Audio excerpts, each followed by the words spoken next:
we were told about Cedar Grange, and so Mum was put on a waiting list because there was nothing available at the time, because Mum likes everything modern and airy and the gardens and the views, and that was the most important thing to Mum. So we just sort of hung on in there, and eventually we were able to come here. But it's made such a difference. Mum really loves the activities staff, and so they're here 3 times a week, I believe, and I think Mum spends all her time with them while she's here, and she has her lunch with them and that as well. But that just keeps it. It's the difference of having a quality of life and not really, and I think that's what keeps her going. Mum used to be a Keep Fit teacher, so she does tend to take over when they got exercises or dance. She loves music and dance and all those things she needs.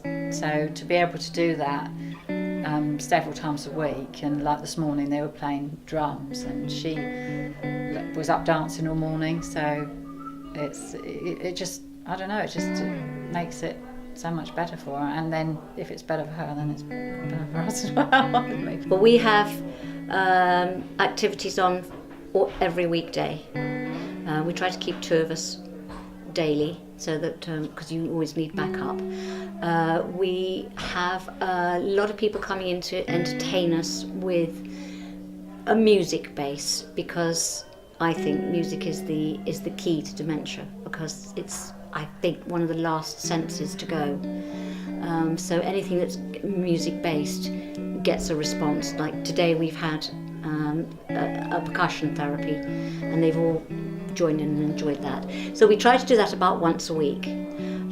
Get somebody in to either sing or play or one kind of musical activity.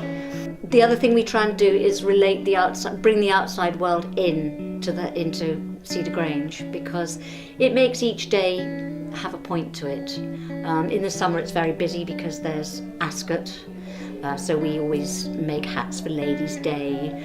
We celebrate Wimbledon and pretty much always have a Pimm's Day, which is extremely popular, strawberries and cream. So we try and cover all the seasons, and again, most things have something to do with touch, feel, smell, sound. We do a lot of one-to-one care, because obviously it's nice to get up and get people up and active and dancing and all this, but a lot of clients here are either bedbound or they're just sitting in a wheelchair, and they need one-to-one care. But they also need some kind of activity, so we do make them tea, coffee, chat to them. We give them hand massages and paint their nails, anything that they want to do or to talk about. Some of them just like to sit and do a crossword, because they can still do that. So whatever their ability is, we respond to that, and spend probably about 1/3 of our time with one-to-one care as well, which is, I think, as important.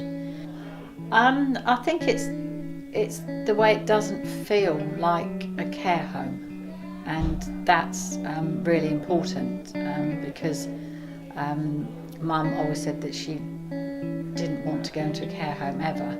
So the fact that she doesn't think she's in a care home, it must have succeeded. It's because of the staff. It seems like one big family, and they don't. Mum's not very good at people talking down to her or talking to her like a child, and they don't, and that's what makes it a lot easier. Mum didn't want to come into a home at all, and in fact she doesn't think she is in a home. It feels more like a hotel. So.